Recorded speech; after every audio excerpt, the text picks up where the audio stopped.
आइए देखते हैं, मजा आएगा। अभी मजा आएगा ना भिड़ो। बच्ची के बलात्कार पर, अत्याचार पर हम सवाल करते हैं, वो बच्ची को दर दर भटकना पड़ता है। मैं ये जानना चाहूंगा कि कुछ घोटाले हुए थे, जो जानना चाहूंगा 100 सोनार की 1 लोहार की। अखिलेश यादव पे क्यों आरोप लगता है? देश के प्रधानमंत्री पर आरोप क्यों नहीं लगता? भारतीय जनता पार्टी पर आरोप क्यों नहीं लगता? आप क्यों यादव को सिर्फ डिस्क्रेडिट करने की कोशिश करते हैं? जो लोग हिंदू समाज को जोड़ने की बात करते हैं, दरअसल वो हिंदू समाज को तोड़ने की बात करते हैं। जब जाति के आधार पर इंसान को इंसान नहीं समझा गया, हमारे यहाँ कितने लोग ऐसे हैं जो बैठे हैं जो दलित समुदाय के हैं या पिछड़े समुदाय के हैं?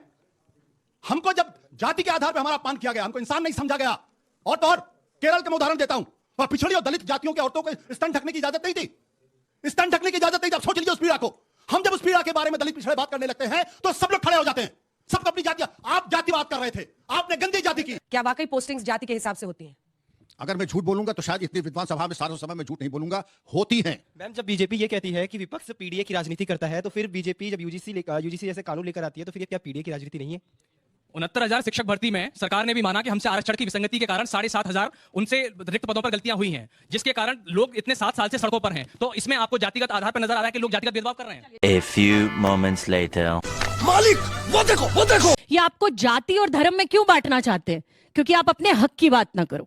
आप बात ना करो कि इतने पेपर लीक हो रहे हैं, हम लगातार परीक्षा की तैयारी करते हैं और उसके बाद जब एग्जाम सेंटर पे जाते हैं तो पर्चा लीक हो जाता है। जब हम नौकरी मांगने जाते हैं आप हमारे ऊपर डंडे बरसाते हैं। आप हमारे ऊपर डंडे बरसाते हैं जब हम नौकरी मांगते हैं। जब एक बच्ची के बलात्कार पर, अत्याचार पर हम सवाल करते हैं, वो बच्ची को दर दर भटकना पड़ता है।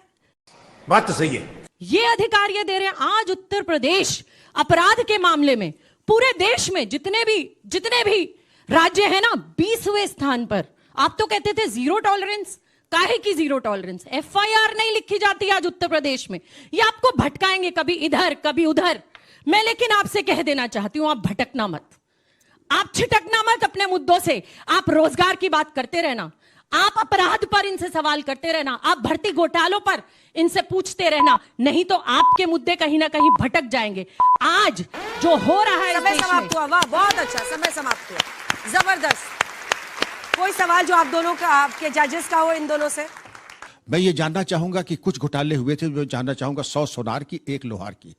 क्या कहना क्या चाह रहे हैं भाई आप? कोल स्कैम और टेलीकॉम स्कैम, आप ये समझ लीजिए, जिनकी हजारों लाखों करोड़ का जो स्कैम हुआ था, हम उसके बारे में हम क्यों भूल जाते हैं? हमको अपनी स्मृति में उसको भी याद रखना चाहिए। कोई भी स्कैम हो वो बुरा है, किसी भी बच्ची की सत्तलफी वो बुरी है, लेकिन जो हमारा किलर इंस्टिंक्ट तब होना चाहिए था, हमें दिखाई नहीं पड़ा। सर, 2G स्कैम को सरकार, कोर्ट ने कह दिया कि इसमें जो भी लोग अपराधी पाए गए थे उनको जो है ये कह दिया गया कि पर्याप्त सबूत नहीं है और इस तरीके का कोई घोटाला नहीं हुआ, जिसको बीजेपी ने प्रसार किया, जिसका प्रचार किया देश का, दुनिया का सबसे बड़ा घोटाला कह के। सर, असल में पता चला वो कोई घोटाला ही नहीं था। गजब बेइज्जती है।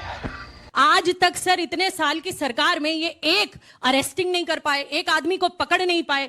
तो अल्टीमेटली सर ये पता चला कि वो घोटाले नहीं थे ना। लोकपाल की बात आज भारतीय जनता पार्टी करती है, जन लोकपाल बिल जो बोल बोल कर ये सत्ता में, सरकार में आए, तो सर आज वो मुद्दों पर तो कहीं चर्चा ही नहीं होती, क्योंकि ना इनके पास पर्याप्त सबूत है, ना इनके पास कोई और बड़ी चीज है। वो घोटाले सर कोर्ट ने ही कह दिया कि पर्याप्त सबूत नहीं है। ठीक है, रामकृपाल जी, एक सवाल और है शायद। नहीं, आपसे पूछेंगे, इनसे पूछें। डॉली जी ने अभी कहा हाँ। कि इन मुद्दों पर चर्चा ही नहीं होती। हाँ। तो मेरा भी मानना है कि जो लिखा हुआ है अखिलेश पीडीए के बहाने जाति कार्ड चल रहे हैं, क्या हाँ या नहीं? तो मुझे लगता है कि आज का टॉपिक लोग भूल न जाएं। अरे कहना क्या चाहते हो? मुख्य रूप से वही हो, क्योंकि डॉली जी ने शायद इस टॉपिक का नाम भी नहीं लिया।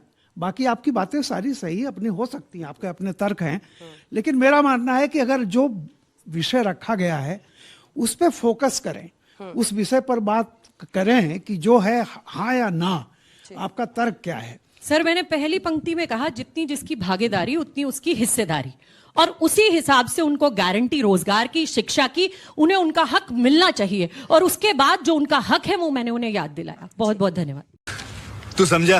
हाँ। नहीं, तू समझा नहीं। हजारों साल से जो व्यवस्था इस देश के अंदर बनी हुई थी, जिसने इंसानों को इंसान नहीं समझा, जिन्होंने इंसानों को बदतर जिंदगी दी, और आज भी मैं आपको बता दूं केरला के अंदर जो हालत थी उसके बारे में विवेकानंद ने जाति के संदर्भ में लिखा था, इट्स अ लुनाटिक असाइलम। ये केरला के बारे में स्वामी विवेकानंद ने लिखा था। वहां पे नंबूदरी पाद ब्राह्मण अगर आगे जा रहा है तो दलितों पिछड़ों को 60 फीट दूर खड़ा होकर चलना पड़ता था। यही नहीं, अभी और सुनिए। नायर ब्राह्मण चलते थे तो 7 फीट दूर चलना पड़ता था। और ऐसे भी उदाहरण के गले में लोटा बांध दिया जाता था कि आप यहां नहीं थूक सकते, अगर आप थूकेंगे तो फिर ब्राह्मण वो जो हो जाएंगे या दूसरी जात के लोग हो जाएंगे। कमर में क्या कहते हैं झाड़ू बांध दिया जाता है। तो वैसे में अगर आपने जातिवादी राजनीति नहीं करे, अखिलेश यादव पे क्यों आरोप लगता है? देश के प्रधानमंत्री पर आरोप क्यों नहीं लगता? ये गड़बड़ है बाबा। भारतीय जनता पार्टी के ऊपर आरोप क्यों नहीं लगता है? आप क्यों यादवों को सिर्फ डिस्क्रेडिट करने की कोशिश करते हैं? आप जब हरियाणा जाते हैं तो आप जाटों के खिलाफ बात करते हैं, आप उत्तर प्रदेश आते हैं तो जाटों के खिलाफ बात करने की कोशिश करते हैं, आप उत्तर प्रदेश के अंदर यादव के खिलाफ बात करने की कोशिश करते हैं। आप जोड़ने की बात करें या तोड़ने की बात करते हैं? जो लोग हिंदू समाज को जोड़ने की बात करते हैं, दरअसल वो हिंदू समाज को तोड़ने की बात करते हैं। सही पकड़े हैं आप यूजीसी का लेके आए, किस तरीके से रिएक्शन हुआ उसके ऊपर? भयानक रिएक्शन। क्यों भाई? जो हजारों साल से दलित रहे, पिछड़े रहे, जिनको इंसान नहीं समझा गया, जब वो अपने हक की लड़ाई लड़ते हैं, जब पेरियार उनके हक की लड़ाई लड़ते हैं, जब नारायण गुरु उनके हक की लड़ाई लड़ते हैं, जब ज्योतिबा फूले उनके हक की लड़ाई लड़ते समय हैं, समाप्त हो गया। Sorry Prem ji, sorry. अरे सर, आप ही की टीम के अपने टीम वालों से भी जलता है, कैसा टीम लीडर है। I am sorry. सबसे ज्यादा गुस्से में अनुराग भदौरिया देख रहे हैं ऐसे ऐसे करके। अरे क्या अनाप शनाप बोलती हो? सिर्फ एसपी का पीडीए ही है या बीएसपी की भी कोई जाति पॉलिटिक्स है, सुहेल देव पार्टी की भी कोई पॉलिटिक्स है, फिर उसके बाद अपना दल सबके 4 पार्टी तो आप ही के साथ है।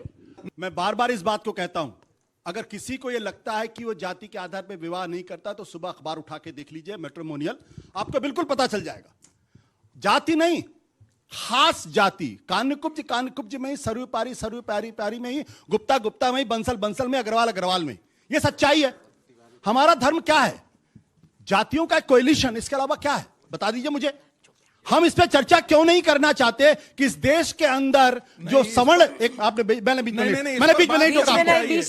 नहीं टोका प्लीज। किस देश के अंदर कोएलिशन नहीं है? इस देश के ये चुप है, टीवी डिबेट नहीं हो रही। मैं ये कहना चाहता हूं कि जब जाति के आधार पर इंसान को इंसान नहीं समझा गया, हमारे यहां कितने लोग ऐसे हैं जो बैठे हैं जो दलित समुदाय के हैं या पिछड़े समुदाय के हैं? हमको जब जाति के आधार पर हमारा अपमान किया गया, हमको इंसान नहीं समझा गया। और तो और केरल का मैं उदाहरण देता हूं, वहां पिछड़ी और दलित जातियों के औरतों को स्तन ढकने की इजाजत नहीं थी। स्तन ढकने की इजाजत नहीं थी। आप सोच लीजिए उस पीड़ा को। हम जब उस पीड़ा के बारे में दलित पिछड़े बात करने लगते हैं तो सब लोग खड़े हो जाते हैं, सबको अपनी जातियां। आप जातिवाद कर रहे थे, आपने गंदी जाति की। यही नहीं, अभी और सुनिए। अंजना जी, मैं तो सबसे अल्पज्ञ हूं, इसलिए मैं अपने हिसाब से बड़ा किंग करते हुए विमूढ़ हूं। मेरे सभी विद्वान पैनलिस्ट से एक प्रश्न है। बातें हम 9 लाख की करते हैं, जमीन पे कितना उतारते? हमारे कितने ऐसे राजनेता हैं शीर्षस्थ जिनके बच्चे प्राइमरी स्कूल में गांव के जाते हैं? 1 नंबर 2, जो दलित डॉक्टर से अपनी चिकित्सा कराते हैं, अपने बच्चों को हम अपने देश में पढ़ाते हैं, उनको भेजेंगे हम विदेश, हार्वर्ड और स्टैनफोर्ड में, और हमें देंगे उपदेश और ज्ञान हमको दिया जाएगा। अच्छा, एक सवाल मैं आपसे पूछ लेती हूँ, आपको थोड़ा असमंजस की स्थिति में डालूंगी। आप डीजीपी रह चुके हैं उत्तर प्रदेश के। अरे कहना क्या चाहते हो? क्या वाकई पोस्टिंग्स जाति के हिसाब से होती हैं? अगर मैं झूठ बोलूंगा तो शायद इतनी विद्वान सभा में सारा समय में झूठ नहीं बोलूंगा। होती हैं, बिल्कुल होती हैं। और ये वो सच्चाई है जिस आईने में कोई देखने को तैयार नहीं है। कैसी अपमानजनक बातें कर रहा है ये। मैम, जब बीजेपी ये कहती है कि विपक्ष पीडीए की राजनीति करता है, तो फिर बीजेपी जब यूजीसी जैसे कानून लेकर आती है, तो फिर ये क्या पीडीए की राजनीति नहीं है?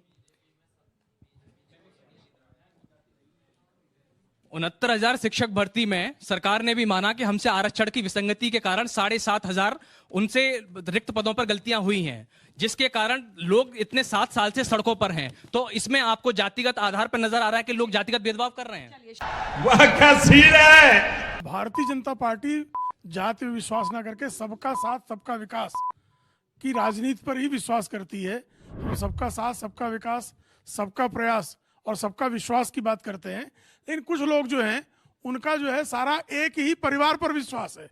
उस परिवार के बाहर वो सोचते ही नहीं, देखते ही नहीं है, और उसके बाद वो जाति का चोंगा पहन लेते हैं। बुर्का जाति का है और हरकत जो है परिवार को जो है उसको विकसित करने की है। तो इनका पीडीए जाति का भी नहीं है। अरे कैसा चमन जैसा बात करता है। इनका पीडीए सिर्फ परिवार डेवलपमेंट अथॉरिटी है। और आज भी आप संसद में अखिलेश यादव, डिंपल यादव, राम गोपाल यादव, धर्मेंद्र यादव एक ही परिवार के हैं ना। क्यों एक ही परिवार के लोग वहां? शिवपाल यादव, अक्षय यादव ही एक ही परिवार में सारी प्रतिभाएं हैं क्या? उस परिवार के बाहर उस जात में भी प्रतिभा नहीं है क्या? तो इस सवाल का भी जवाब अखिलेश यादव की पार्टी को, उनके प्रवक्ता को देना चाहिए। अभी बदत है भाई, अभी बदत है। इन्होंने बहुत परिवारवाद कहा। जयंत चौधरी जी भी परिवारवाद का ही एक उदाहरण है, सबसे बड़ा। ठीक है। और बहुत लंबी फहरिस्त है मेरे पास, थोड़ा पढ़ के सुना देना चाहती हूँ। भाजपा का परिवारवाद: राजनाथ सिंह, पंकज सिंह, वसुंधरा राजे, दुष्यंत सिंह, प्रेम कुमार धूमल, अनुराग ठाकुर, मेनका गांधी, वरुण गांधी, बृजभूषण शरण सिंह, करण भूषण सिंह, येदुरप्पा, बीवाई विजयेंद्र, कल्याण सिंह, राजवीर सिंह, नारायण राणे, नीतीश राणे, सुषमा स्वराज, बंसुरी स्वराज, रमन सिंह, अभिषेक सिंह। कैसी लगी? आगे स्वाद। बहुत लंबी लिस्ट है भाजपा के परिवारवाद की। मैं पढ़ूंगी तो मेरा समय, अंजना जी कह देंगी समय समाप्त। हाँ, लेकिन हमारे नॉन बायोलॉजिकल प्राइम मिनिस्टर अगर हरियाणा में जाते हैं तो जाट और नॉन जाट कराते हैं। अब उत्तर प्रदेश में आ गए तो हिंदू, मुस्लिम, ठाकुर, ब्राह्मण, समय समाप्त हो गया। ये क्या है? जातिवाद को लेकर मुलायम सिंह यादव को निशाना बनाया जाता, लालू प्रसाद यादव को निशाना बनाया जाता है। कभी आपने सुना कि जो विजय राजे सिंधिया को निशाना बनाया? मैं बता दूं, जीवाजी राव सिंधिया, विजय राजे सिंधिया, माधवराव सिंधिया, ज्योतिरादित्य सिंधिया, वसुंधरा राजे सिंधिया, यशवंत राजे सिंधिया, और एक अभी 26 साल की उम्र में क्रिकेट का वो बन गए हैं। इस पे भारतीय जनता पार्टी चर्चा नहीं करती। क्यों नहीं चर्चा करती? क्योंकि सूट नहीं करता है।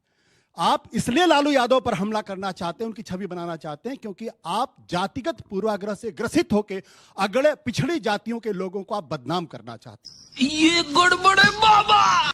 इसलिए उनके शासन को गुंडा राज बताया जाएगा, उनके शासन को जो है वो जंगल राज बताया जाएगा, मायावती के शासन को आप करप्शन राज बनाएंगे। ये जो नैरेटिव बनाने का काम चल रहा है ना, ये देश को तोड़ने का काम कर रहा है। बात तो सही है।